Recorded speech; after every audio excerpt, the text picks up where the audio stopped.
Hi, y'all. We're excited to have you here and want to welcome you to Flatiron School's Intro to Cyber Phishing for Beginners. My name is Corey Mickelson, and I am the Marketing Events Coordinator here at Flatiron School. A big part of my job is hosting free introductory workshops like this evening's event to give you all an opportunity to meet some of our instructors and get more of a feel of the Flatiron School experience.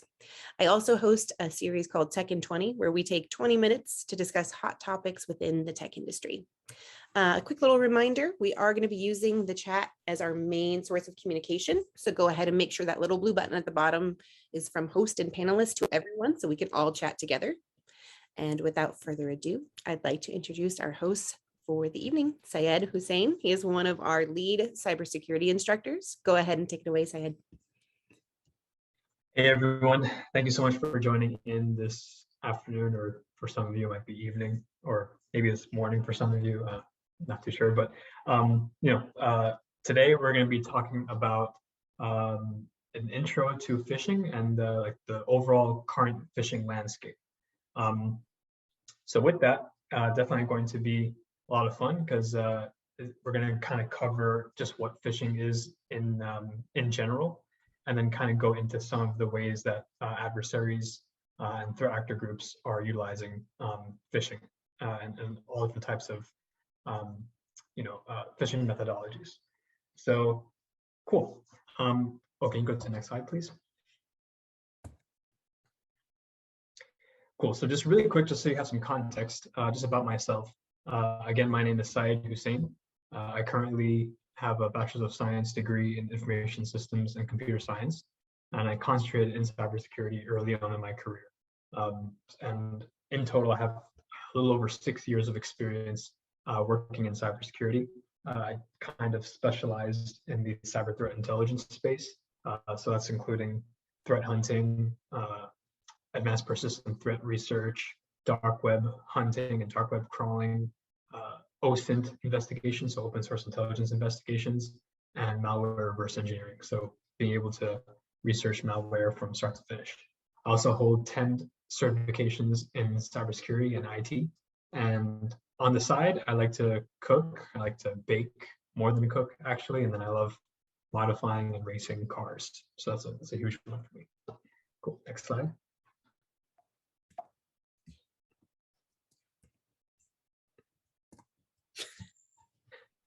Cool. So phishing. This is not the phishing we're going to talk about today. It's not going to be going on a Sunday evening, going fishing with your grandfather and waiting at a pond for hours and hours a day. No, that's not what we're going to talk about today. We're going to talk about phishing from a cybersecurity perspective.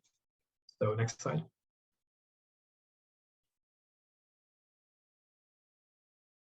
So what is phishing?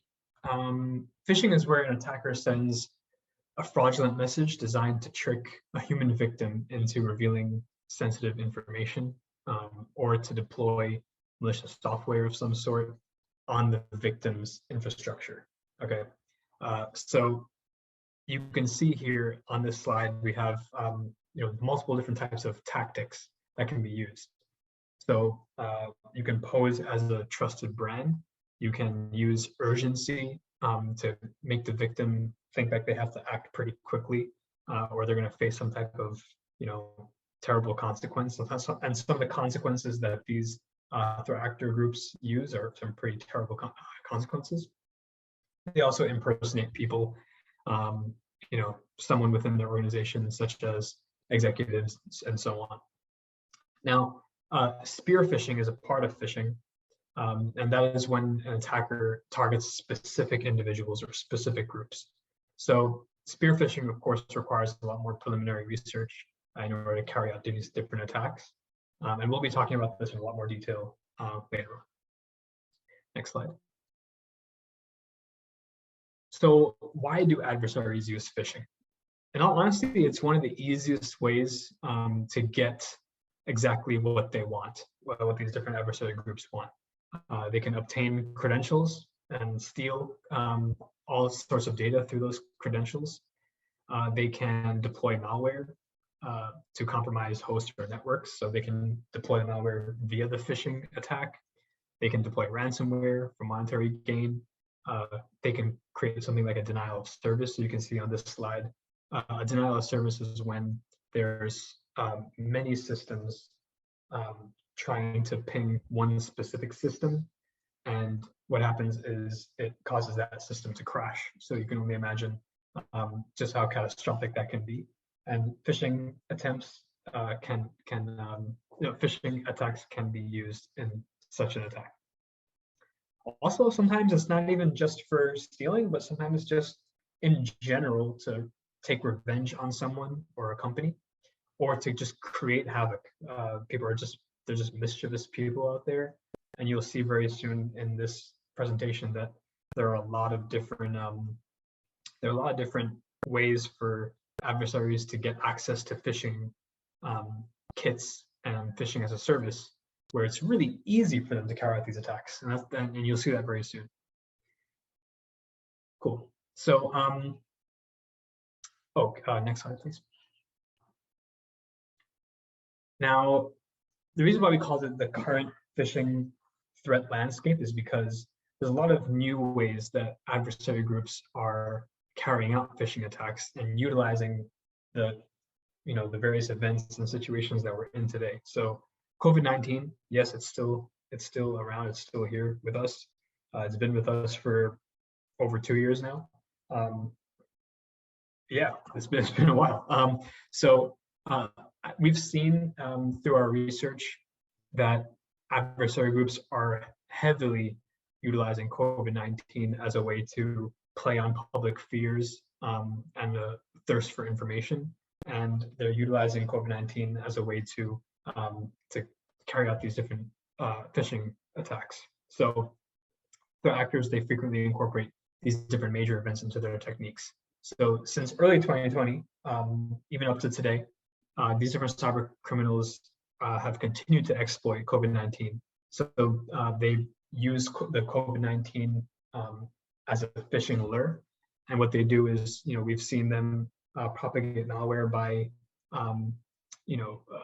using different references to COVID-19 to the pandemic, using different phishing emails and SMS messages with maybe fake global heat maps of COVID affecting your area, or announcements of COVID affecting an area.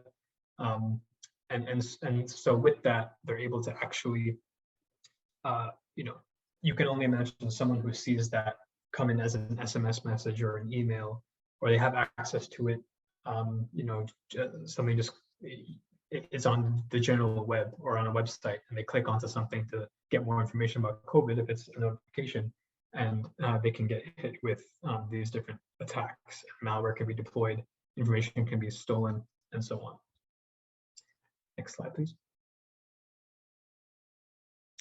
So based off of this, we've seen threat actors use COVID-19 to send phishing emails with COVID-19 lures, and there's malware. That email has different attachments or documents that are that can basically execute specific malware. They inject malicious code into COVID-19 maps and contact tracing apps, for example. They target users with fake vaccine information. They, targeting VPN and remote access tools all the time, because, a lot of the workforce has gone fully virtual, or has been working through either hybrid models, but a lot of people are just more remote right now. So there's VPN technologies, there's different tools that are associated with Zoom and Google Hangout and so on, that attackers can use against individuals. They also target these video conferencing platforms specifically. And I showed TrickBot here because TrickBot is a type of malware that is heavily utilized across these different COVID-19 lures over the past couple of years. Next slide. Another big one is LinkedIn phishing. So on LinkedIn, we've seen a rise in the phishing campaigns against LinkedIn users, and they're just targeting either general users or specific users. And a big one is because, in addition, the pandemic has created a shift to remote work for organizations across the globe. So with that, there's all sorts of reasons that different individuals are open to new workplaces or new work environments. They're looking for new jobs. And a lot of times we've seen these adversaries target specific users that have the open to work banner on their profile picture, because they are a little more desperate. And so if someone reached out to them with a potential job application, these adversary groups can basically deploy malware via that malicious document and turn it into a malicious document, so that when a document is opened or a link is opened via just a quick LinkedIn message from the adversary to the victim, it can easily become something where the victim's machine is compromised. So LinkedIn phishing is also a big one. And on top of that, these adversary groups are doing fraudulent things like fake job postings and posing as various recruiters based that are a part of a company when really they're not in the first place. So phishing is all around us, and we've seen that LinkedIn is something that became very, very, very crazy. And yeah, Ian, you're right. LinkedIn messages can be very deceiving these days. People are sending whatever they want. If you have the business version of LinkedIn, which is the more advanced version, if you're actually paying for that, you can go message anyone you want. You don't have to go connect with anyone and create like a relationship with someone. It's just message whoever you want, blast it out to whoever you want. You can tailor exactly who you want to send it out to. So it can be pretty catastrophic. Next slide, please.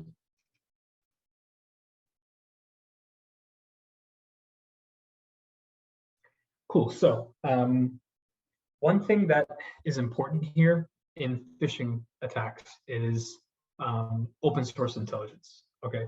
Now, threat actors can obtain loads of open source intelligence through all types of sources, either technical or non-technical.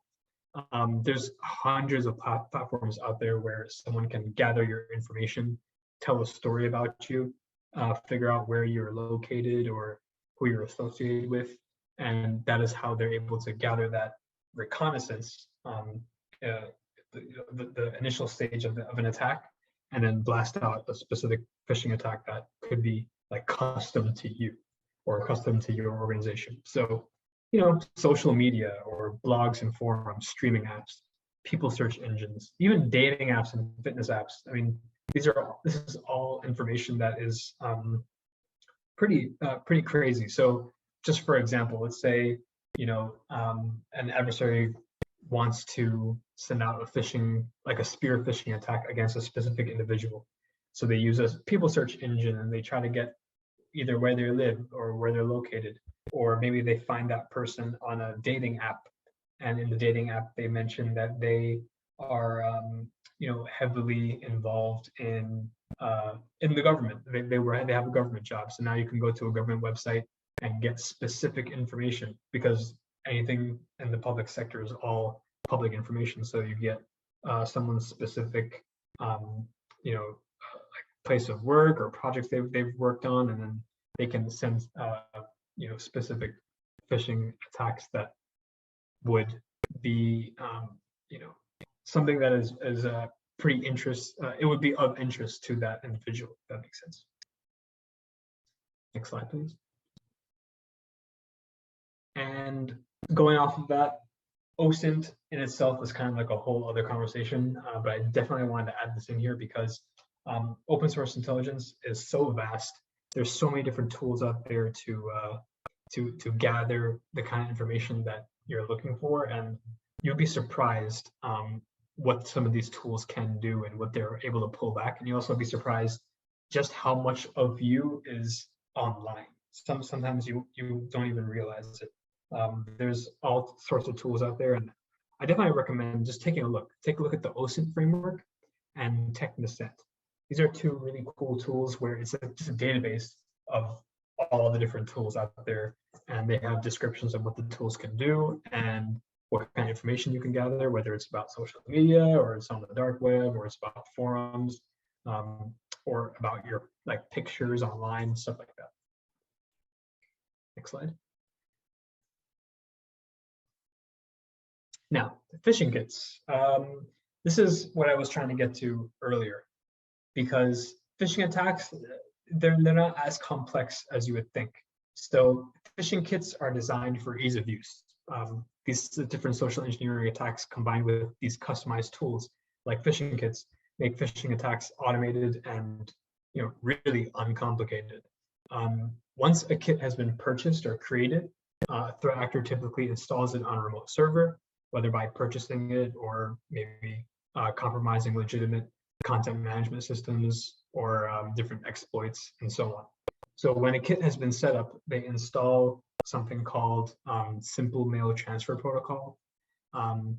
And they have this set up to, so the recipient list can be emailed in bulk. So that's the whole point. It's not just, okay, I have to send each phishing attack one at a time to email after email. It can be a server that blasts it out in bulk. That's what's pretty crazy. And to further discourage user suspicion, the phishing kit may it may automatically log the user into a legitimate website using a username and password that the victim submitted on the phishing page. And then using source code from phishing kits, stolen information is sent back to the scammer's remote location through email or the file transfer protocol connection, for example. And in all honesty, that is exactly how these phishing kits are used. But one can buy these phishing kits on all types of sources, especially on the dark web, and it can be really easy to carry this kind of stuff out if they would like to. Next slide, please. So, for example, in early February 2021, Ukrainian police forces arrested a threat actor on accusations of developing and advertising one of the most advanced phishing toolkits on the dark web. It's called uPanel, okay? Also referred to as uAdmin. So uPanel or uAdmin. So Ukrainian authorities believe that the phishing kit was active since 2015. So from 2015 to 2021, and was used in phishing operations that caused tens of millions of losses in US dollars to different financial institutions in at least 11 countries globally. So the phishing kit source, it had a price range of $60 for a phishing kit that can maybe do some, can grab some information or is partially well made, to $500 for phishing kits that are used to target bigger accounts or bigger companies, for example. So in all honesty, I mean, that's not really that expensive to carry out some really catastrophic attacks, gather some really steal really sensitive data, and potentially get hundreds of dollars back in stolen money, for example, or even thousands or tens of thousands, or in some case millions of dollars back via these phishing attacks. So you can only imagine what an adversary would do, since they are on the negative side, they're a black hat. They would take advantage of the system. Slide, please. So uAdmin, it's a control panel for receiving logs from phishing kits and controlling victim interaction. So uAdmin is also used with injections, which are snippets of code that are injected into a victim's browser. And this enables the attacker to gather more information from their victims. So, for example, with that the incident from the Ukraine, the Ukrainian Ministry of Internal Affairs was able to confirm that uPanel or uAdmin had more than 200 active customers based on data they obtained from seizing the computers and laptops and smartphones and so on from the suspect's residence. So definitely pretty crazy. So this is what it looks like, just for example here. Next slide, please. You can see here also there's all different types of companies that these phishing kits are targeted to exploit in some way. So there's banks. You can see Santander Bank, for example, which is a pretty big bank, and again, not that expensive. Okay, so we're not talking thousands and thousands of dollars to carry out a phishing attack. You can do it for under $500. So if it's a group of individuals who want to become adversaries and start their own threat actor operation, then this is how they exploit this type of toolkit. Next slide.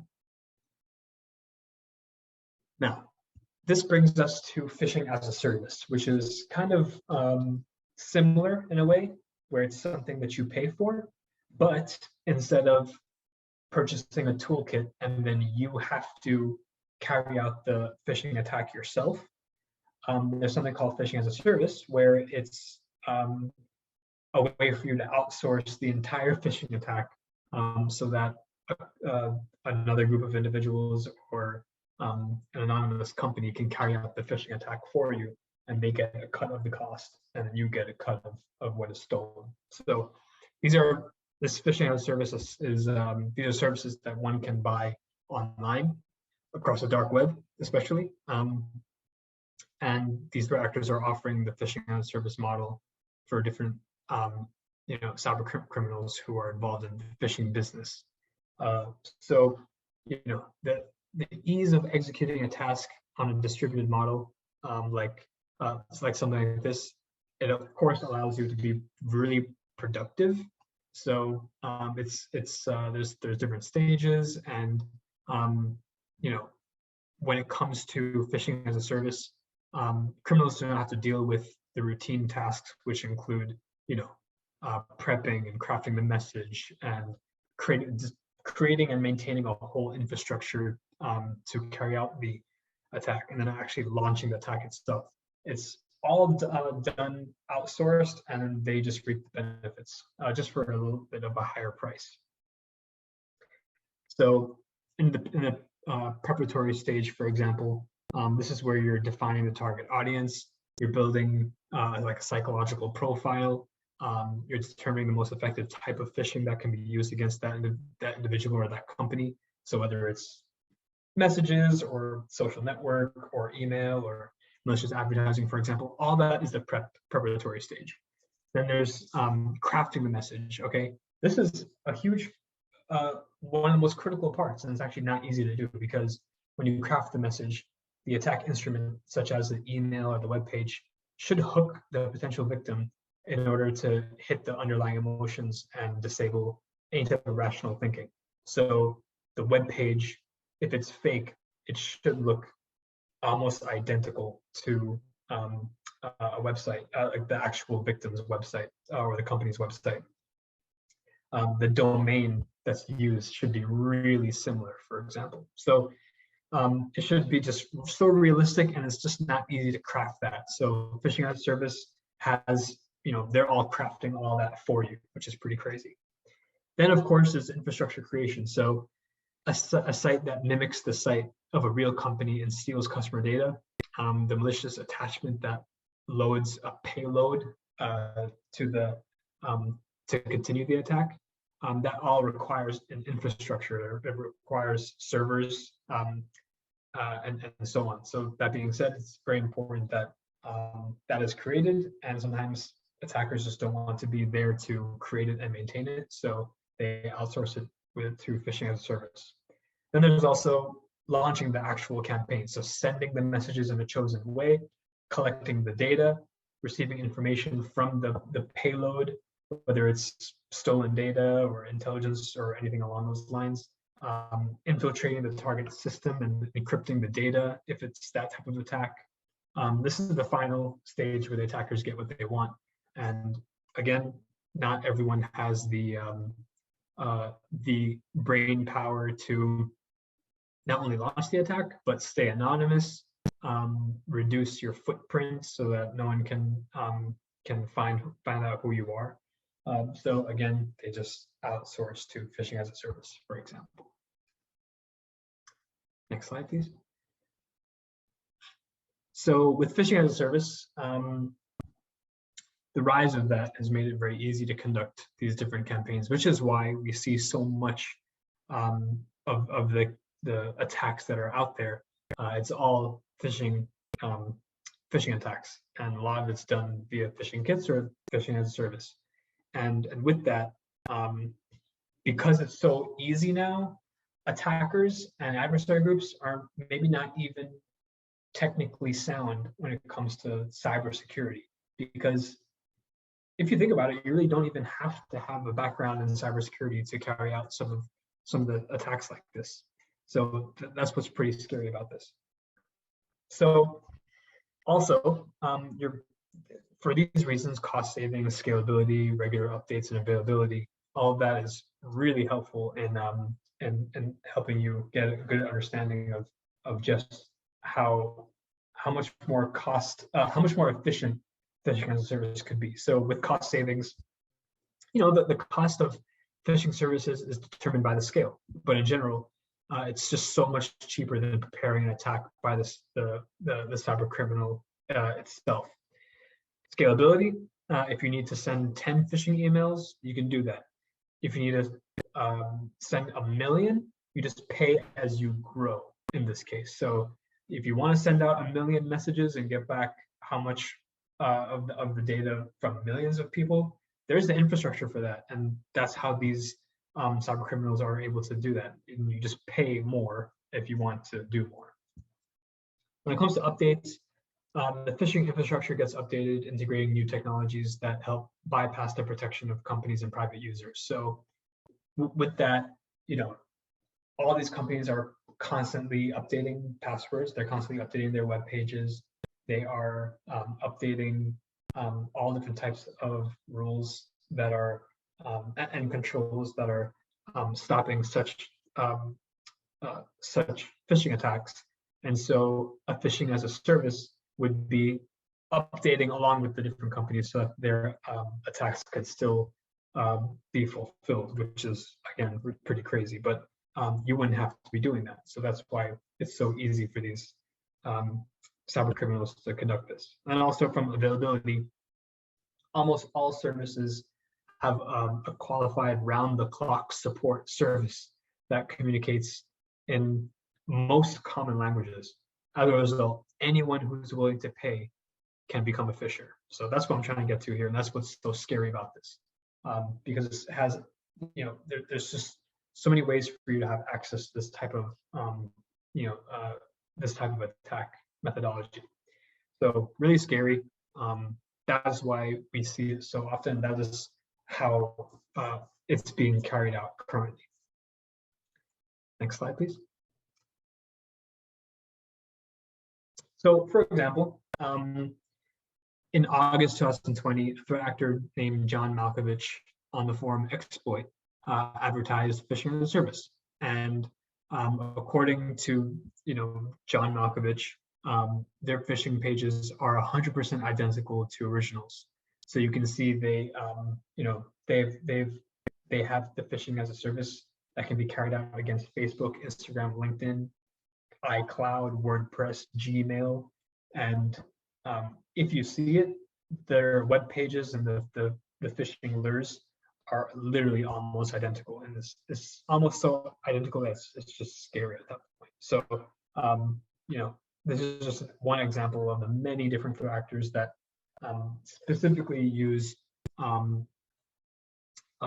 that they specifically advertise their own services to conduct phishing attacks. Next slide, please. So you can see here, this is a Microsoft login page, and this is actually a phishing. This was actually by John Malkovich. It was a phishing as a service campaign that was advertised on the exploit forum in the dark web.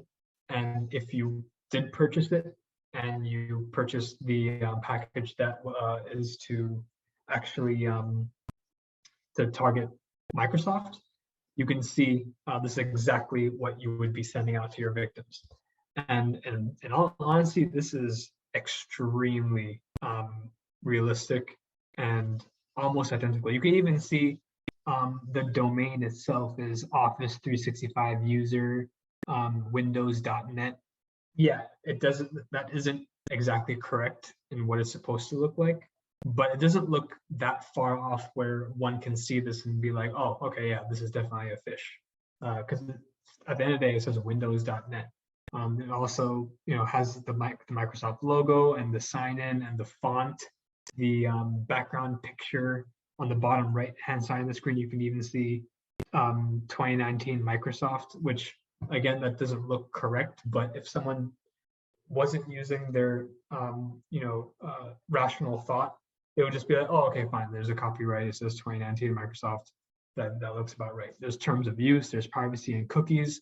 So this kind of, you can see it's a step up in the phishing capability here. It doesn't look like a phish. And if you've seen phishing emails, even up to this day, some of them really aren't well done. There's certain sense of urgency. There's grammar mistakes. There's all types of different fonts. There's it just doesn't look professional. But you can see here just how scary it is, how professional this could look. So just wanted to show you kind of the stuff that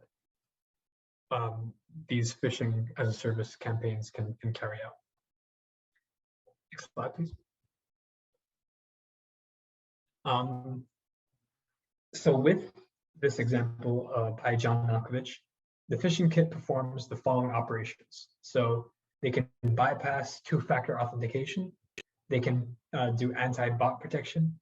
They have advanced collection of session information. So any information in a session of a web page, so logins, password, cookies, they can collect all of that and send it back to you, or send it back via like CSV files. They do creation of multiple phishing pages per domain. So as you know, once you're in a domain, like a website, sometimes there's websites that are built that have subdomains. And in order for you to create a phishing website that's so realistic, you also have to have subdomains under that phishing website. So they can do that as well, which is pretty crazy. They do geolocation filtering. They do online support for you. They have a whole manager module for you to get all your statistics and specs and how you're doing and who is clicking on what and so on. So definitely pretty crazy, some of the stuff that you can find here. So what is the significance of the anti-bot protection? So what that is it's a way for you to protect against any of those like other bots out there that could be potentially not really spying, but a way for that to be leaked. They are able to actually protect against that. So that is why it's pretty interesting how they have that capability. A lot of times phishing attacks in general aren't able to do that, and sometimes they're quickly able to these different bots are able to actually figure out what's going on here. That's just an example of that. Next slide, please. And it was this is an actual advertisement of what the phishing as a service advertisement looked like in the dark web forum. So it's in Russian, you can see here, but it's also translated to English. You can see here, all the different services that they are advertising, and they're also saying our phishing campaigns are 100% identical. You get logins, passwords, cookies, and more info about the user. So it's all here, and you can also see what the price is per month for the services, which is, again, not that expensive. Especially looking at some of those companies, Facebook, Instagram, LinkedIn, Microsoft, definitely pretty crazy. Next slide, please. Another example is Consistent Code 00. That was another threat actor offered an advanced phishing service targeting the following organizations, which was available for a monthly rent. So again, Facebook, Instagram, Airbnb, GitHub, TikTok, all for under $1,000 for per month for again, phishing as a service. And it was just like John Malkovich, where it's again, really realistic, really well done, really scary. Next slide, please. So now, kind of switching gears, I know we've been talking about, how easy it is for threat actor groups to carry out phishing attacks, how easy it is for them to get access to phishing kits and phishing as a service companies. Now we have to think about, okay, how do we mitigate this? How do we help protect against this? Of course, we'll never have 100% protection because there is no such thing as that in cybersecurity. But we can always mitigate, and we can always add measures for protection. So education, honestly, is number one. That is one of the most critical parts of a mitigation strategy. Educating your employees to conducting training sessions like mock phishing scenarios and so on. Also deploy different tools and processes and systems that can either detect it or prevent it. So deploy a spam filter used to detect indicators of phishing, such as different viruses or blank senders, looking for different keyword text as triggers, and it would just trigger that spam filter, for example. Also, from another standpoint, updating your systems. So keep all systems current with the latest security patches and updates, along with web filters, just to block any of those malicious websites. Install antivirus solutions, schedule signature updates and keep those always installing. That's going to be another one. Develop password security policies and password protection policies, especially when it comes to password expiration and password complexity. So when you are creating a password security policy, a password should expire after a certain amount of time, and a password should have a specific complexity as well. Also, there should also be password history, so that if someone were to have a password and then they're told to switch it, they can't switch it back to a password that they had any time in history. And that's because sometimes threat actor groups, they are able to steal a bunch of credentials, whether it's usernames and passwords. And even if those passwords are old, from like a year ago, if the user even did change their password, but then again, they change it back again to what their password was previously when their password was stolen back a year ago, then it's back to square one, and they can get compromised. Also, you have to encrypt. So require encryption for employees, especially employees working remotely. This includes whole disks such as 256-bit AES encryption and network encryption via SSL or TLS. Then also monitor for enterprises, any type of monitoring for potential typo squat domains and weaponized in phishing attacks. So a typo squat domain is anytime there's a domain out there that is registered that looks almost identical to another actual company domain, and it's there as, it's called a typo squat because let's say it is, instead of airbnb.com, it's airbb.com. So it's very similar. If someone were to type out airbnb.com as a typo, and then they really meant to say airbnb.com, and they click enter.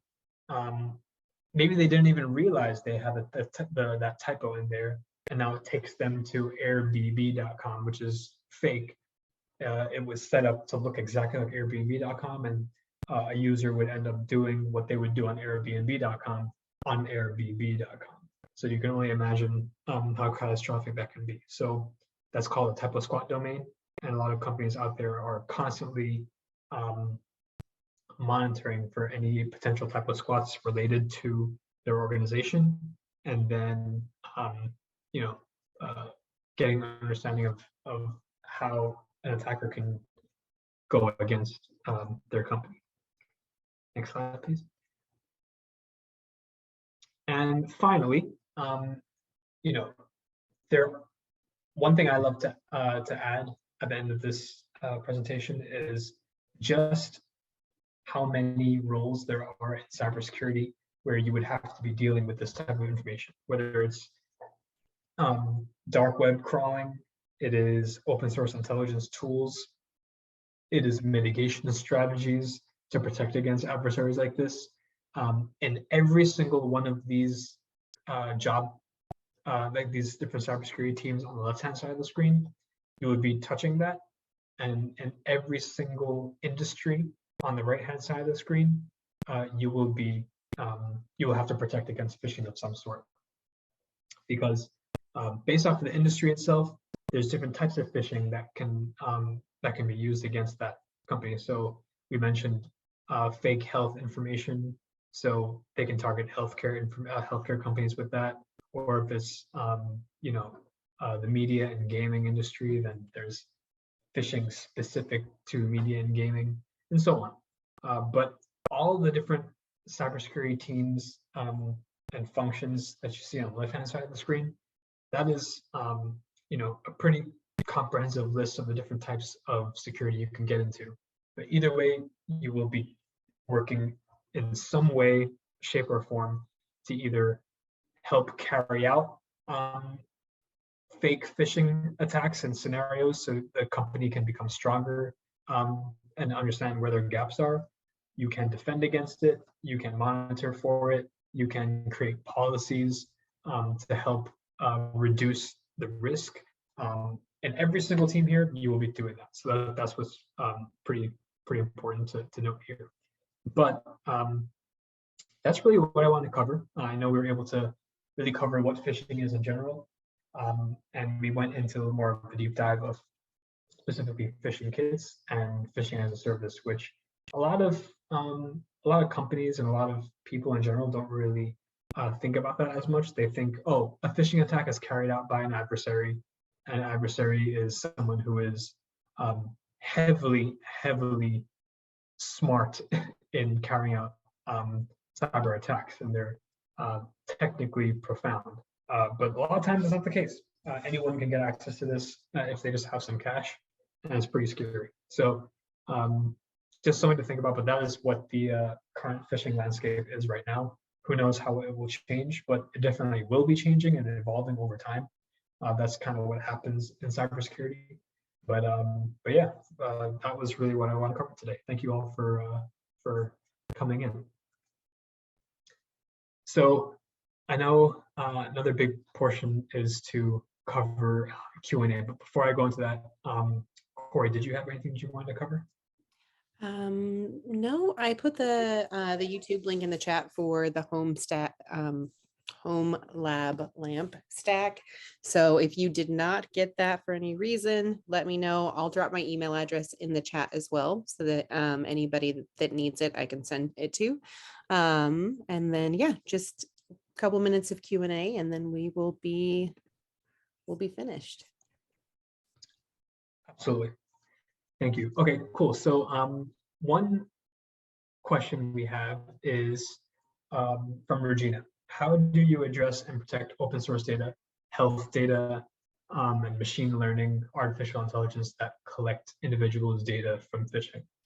That's a pretty good. That's a really good question, because it's really tough to to really fully protect against that. There's no way to fully protect against it, but really minimizing what you post online, how much of you have online, whether it is on applications, it is on social media, it is just on websites, how much of you add to your online presence.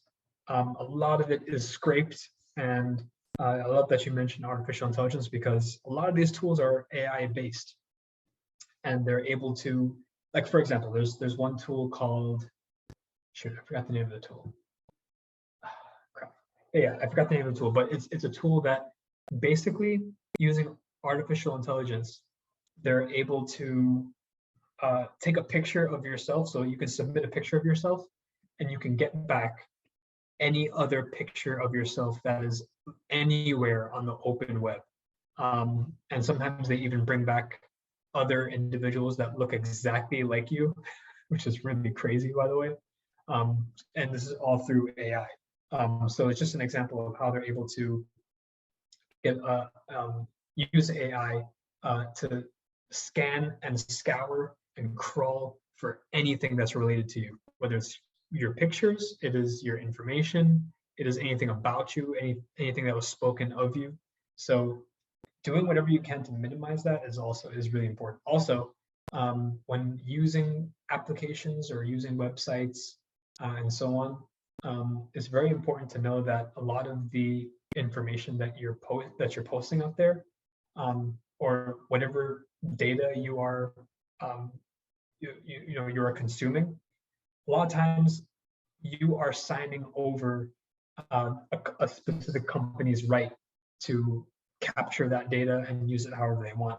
And sometimes you don't even know you're signing over to that. So in terms of use, in user settings and so on, really read through that and make sure that you're either not allowing other companies to use your data, or simply don't conduct research to know which companies and which websites and which applications are doing stuff like this, and try to stay away from that kind of stuff. That should really help. Another question is, what about saving things on the cloud? It sounds as if this medium is ripe for phishing. So in the cloud, it's actually a little different, because it's all based off of the cloud service providers' security. And a lot of times, cloud service providers like Google Cloud, AWS, Azure, for example, they all have some pretty tip-top cybersecurity, controls and guidelines, and all different types of benchmarks that they're using that's protecting data that's within the cloud. So really, it's how are you, or how are they protecting data that is coming from your system to the cloud, or from the cloud back to your system. That's something that you really have to take into consideration, making sure that you're protecting that. How effective is a two-step verification, and what type of verification is best? Not sure I understand your question. Oh, so if you're discussing two-factor authentication or multi-factor authentication, it's best to use two types of authentication. So let's say you're using two-factor authentication. It's either something you have, something you know, or something you are. So you mentioned, Ian mentions biometrics, right? So that's something you are. So that's one type of verification. Then there's something you know. So that's like a password, or something you have, which is like a specific, like a smart card. So it's best, if you're using two-factor authentication or multi-factor authentication, it's best to use one of each type. So maybe a biometric, and the next type is like a key card or something, for example. So it's always best to do two types and not do, okay, maybe the one type is a password, the next is a PIN number, because those are both something you know. So really switching it up causes stronger authentication.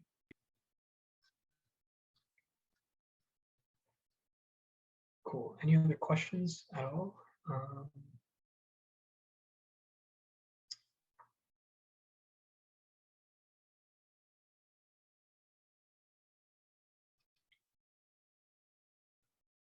Yeah, don't see any other questions. Okay. Well, thank you again to Syed and everybody else who zoomed in to join us tonight. If you have any further questions about Flatiron School, I dropped the link in there to schedule a chat with admissions, as well as our the link to our webpage and the YouTube link, so you can find any of our older workshop videos for cybersecurity, software engineering, data science, and product design. As a reminder, you're going to receive a copy of tonight's presentation within 3 business days after our event. And yeah, thank you guys for coming and have a wonderful night. Thank you, everyone. Bye. Take care.